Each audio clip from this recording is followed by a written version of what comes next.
The mirror that never lied. The most dangerous lies aren't the ones told to us. They're the ones we repeat quietly until they feel like the truth.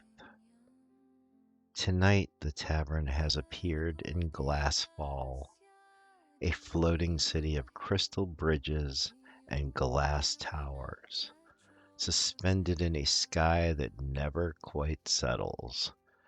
A place where reflections surround you from every angle, and yet, somehow, people still manage to avoid seeing themselves. Alex noticed it first, as he always does. "Strange city," he said softly, setting down a mug. "So much glass, and nobody really looking." I noticed. Glassfall doesn't hide your reflection. It tempts you to edit it. And tonight, someone walked in who had perfected that art. He took a seat at the bar, like someone who already knew the room would make space for him.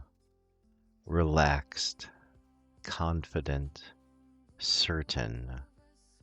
That certainty was the first warning. "I've got things handled," he said before I even asked. "Life's not perfect, but who is?" I poured his drink and let him talk. He told me he wasn't angry, just passionate. Not lonely, just selective. Not afraid of change, just waiting for the right moment. Each sentence was smooth, practiced, reasonable. That's how self-deception works. It doesn't sound like a lie. It sounds like wisdom stripped of honesty. I didn't challenge him. Not yet. Because lies we tell ourselves are rarely about fooling others. They're about staying comfortable. Outside the tavern, Glassfall shimmered, towers reflecting towers, skies reflecting skies, a city that never lets you forget how things look. Inside, the fire burned low and steady. Alex passed by quietly and said almost to himself, "Funny thing about glass, it only shows what you're willing to face." The man laughed. That laugh told me everything. I started to tell him a story about another guest who once sat where he was sitting years ago, another cycle of the tavern. But halfway through, I stopped. I set the glass down. "Let me pause here," I said. He frowned. "Why?" "Because this is where people usually check out, and this is where the truth usually slips away." "Tell me," I said gently, "what truth are you protecting yourself from right now?" The tavern grew quiet, not heavy, honest. Self-deception isn't evil, it's survival. We lie to ourselves to avoid grief, to avoid guilt, to avoid the terrifying thought that something might need to change. But survival lies become cages when we stop questioning them. I leaned forward. "The longer you believe a lie," I said, the more painful the truth becomes when it finally arrives. Alex didn't say a word. He didn't need to. His presence was enough.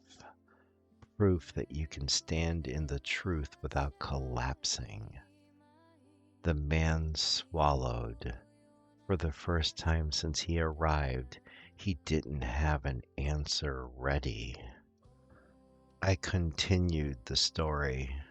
I told him about a woman who once came to the tavern from Glassfall. She told everyone she was happy, successful, fulfilled, and on paper she was. But every night she sat alone in her tower, staring at her reflection in the glass walls, feeling something hollow she refused to name. She called it fatigue, then stress, then nothing at all, until one night she couldn't maintain the lie anymore, not because someone confronted her, but because the lie stopped working. That's the thing about self-deception. It doesn't shatter loudly. It erodes slowly, quietly, until one day you look at yourself and don't recognize who you've been pretending to be. I watched the man's shoulders sag just a little. That sounds familiar, he admitted. I nodded. Truth doesn't demand punishment, I told him. It only asks to be acknowledged.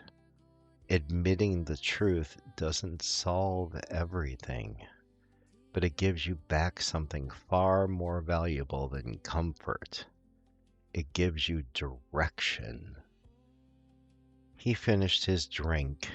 When he stood, he didn't look lighter, but he looked awake. Alex opened the door for him without ceremony. As the man stepped back into the mirrored city, Alex said quietly, "Glass doesn't judge, it just reflects." The door closed. When the tavern emptied, I sat alone with the fire. Glassfall drifted slowly past the windows, reflections sliding over reflections, endless and dazzling and incomplete. The lie feels kinder than the truth, right up until it isn't. If you're listening to this and something inside you tightened, if a story you tell yourself suddenly feels fragile, you don't need to shatter it tonight. Just question it. You cannot heal what you refuse to name, and you cannot change what you insist is already fine. The tavern won't force you to look, but it will wait until you're ready to face the mirror that never lied. Tonight, the Lion's Tavern fades from Glassfall, but the reflection, well, that, my friend, goes with you.